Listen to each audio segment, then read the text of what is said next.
What's good, y'all? Today I'm going to explain how I have personally soloed Abberant raids with Shifter. This is a pretty much in-depth Shifter guide on how to actually use it, because a lot of people have been getting confused when they're getting Shifter and they're not getting results like mine. So the first obvious thing I'll get into is that my build is pretty much maxed out. Apart from resonances, which I've also gotten 3 of because I can solo this so well, my build is pretty much done. Perks wise, I have Founder's Blessing maxed out, I have Immortal maxed out, and I have Kengo maxed out. The only one I don't have is Takai Jutsu, I think it's called, and it's a support one that just gives a lot more speed and shit like that, which is negligible in this case. I have Max Prestige, I have Quake Strike, Resilience, and Life Feed. Quake Strike is how you do a lot of damage, because Aaron by himself spawns Titans wave by wave, like, as he exists. So this is just ramping up damage as the fight goes on, and you'll see, like, I do a lot more damage towards the end of the fight than I do at the start. Skill tree wise, this is the entire skill tree. You go to 1 cooldown here because you can get to up to 85% with that, maybe even 90 if you have good god rolls. Fully here because you want as much damage as you can, and then full here, and you can get up to 90% with that. Then yeah, I showed you perks. Artifacts wise, you want the scarf. Honestly, the handkerchief can do well as well. It's not much of a difference if I'm being real, unless you're like Ackerman or something. But this is not an Ackerman guide. This is a advanced Shifter guide. How you want to actually play, because it makes a lot of difference, and people don't actually realize that. You can save up to a minute with good behavior and good actual tactics, and also skill cooldown reduction here as well. Mastery, you always want to max this out. The higher you are, the better you'll do.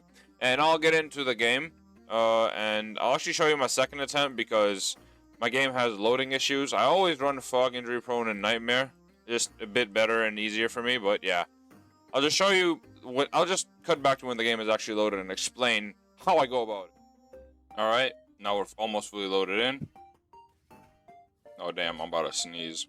Alright, never mind. Pretty much, all you need to keep in mind, right, when you're doing this, that most of the time when you're doing this, you most likely will not get under 5 minutes. The under 5 minutes is like the epitome of everything going your way, like pretty much all of the time. Like, everything needs to go perfectly fall in center, and none of that almost ever happens, if I'm being real. Like, right there, that was pretty perfect. I just shifted extremely easily. A lot of things died early, and I didn't lose a bunch of durability at random. As I said, just a bunch of RNG has to go your way, so don't sweat about it. You'll most of the time get 5 minutes easily if you just follow these simple steps. But you do need my builds for this, otherwise soloing becomes extremely annoying and hard. And basically, all you need to keep in mind is that keep towards the front here. Since they nerfed the damage Aaron takes, you can just kind of use range skills every so often in the back and then just kill him that way. But if you're in the front, they won't actually hit Aaron from the front if you're there, because they will instantly target you. Like, their AI will not target Aaron at all, so long as you're between them and Aaron at a certain, like, cone. So if they're looking at you and you're between them and Aaron, they'll most of the time just go for you and ignore Aaron. So you can act as a meat shield in that regard. But the few things that you want to keep in mind for the fight itself is M1 him as much as you can. M1ing will be your main source of damage, and it does pretty much the most amount of damage in the shortest amount of time. But you also want to get in your ability as much as you can. Like right here, you can just avoid damage with that. But basically avoid as much damage as you can, and don't do that. It's just RNG, as I said. You can randomly use that skill and then just fuck up your amazing run. But if you want to just get a good time and not try to min-max the times or anything, you can just M1 him and then just use skills to avoid damage. And then, how you want to use uppercut? This is actually a pretty big thing. How you want to use uppercut is that you only want to use uppercut when there's a lot of Titans running to him that are actually of a decent size and able to actually get uppercutted, like right here. These two get uppercutted, right? And then fall on him. Oh, he walked forward a little bit. It's just RNG where they fall. But sometimes it can actually help you greatly because they just fall right on his head. And that benefits you because, well, you just get a free hit and he staggers. And what's bad about that? Like, type beat. Okay, you can... Sometimes glitches there as well. By the way, don't tap your block button because that can actually glitch it. Where you have to tap it again to, like, untoggle block, which can actually get you guard broken, and nobody wants that. But yeah. You can just use your skills to avoid damage from him, pretty much just like cheese animations. He has the crazy hindering hitboxes, by the way. And right here, for example, if I uppercut this guy, he's falling towards here, so he should fall on Aaron's head. There, boom, free damage. I was able to get 2 extra M1s in because he staggered. Like, uppercut can actually save you a lot of time if used well. And that's all you need to keep in mind. You need to micromanage everything. And I also forgot to mention that you want to be kicking a lot. Because, see right there? It double hit.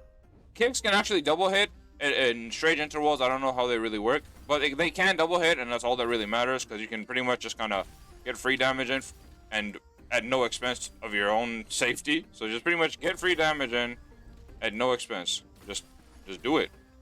And who doesn't like free damage, am I right? And when he's doing that, you can just roar back at him, and that'll be free damage. And that guy is actually pulling up, so I will uppercut him, and then he should fall around right here, as far as I'm aware. No, he fell way back there. Holy, the game was tweaking. But yeah, you pretty much want to micromanage everything right there. He hits you, kick him, and you can get 3 hits in. Every time he hits you, you can pretty much just get hits on him for free. And just crit as much as you can, right? And you can also hit him like here, mid-animation, if you charge a skill up. Which is extremely funny to me. This guy got uppercutted, and this should fall on him. See? Free damage right there. And then you can just roar at him again while he is roaring. His roar also got nerfed in terms of healing. So he heals a lot less. He heals like half what he used to. And then just, as I said, avoid damage by using skills when he's actually attacking you. But look, right there, I would have actually gotten hit by that and got staggered pretty badly. But instead, I can just use my skills and avoid damage, crit him in between. Basically, it's a whole bunch of micromanagement. You can choose to do it or not do it. It can speed your time up or slow it down depending on RNG. Like right there, that can sometimes just be a stomp that guard breaks you at random. So you're risking it for the biscuit. But that's really just how this goes. You risk it for the biscuit. That's pretty much the simple basis of that this is like wholly built upon. Like, oh god. You can also time it well right there and then just avoid it so you're not stunned, and then he should die here and light work. That's all you need to keep in mind. Just M1 him as much as you physically can, and yeah, just click R every so often when you're M1ing him. Use your skills to interrupt his, and then block, because if you use M1s, the block end lag on M1s is so bad you'll never be able to block even if you M1 him just once. Instead of M1ing 3 times after a block, M1 twice and then do 1 crit or R, because if you do 3 M1s, sometimes the hitbox glitches out, a lot of the times actually, and the third hit doesn't count, but the crit doesn't have that issue. And you also want to use uppercut and then kind of like judge based on where they're falling, bring Aaron into it. That's another 2 or 3 hits for free. And let me open this really quickly. Good lord. This is, oh my, this mid-ass loot. But yeah. That's pretty much all you need to keep in mind right there. I got guard broken as well, and I still got 5 minutes and 20 seconds. I forgot to fucking crit half of the match. Like, that's all you really need to keep in mind. And you'll be golden. That's pretty much it. And thank you for watching. For anyone saying that Shifter is OP and that's why I'm actually getting my loot, you're an absolute moron. Most Shifters won't even get near my damage just because my build is simply like that. This is the best Shifter build in game, bro. Keep that in mind.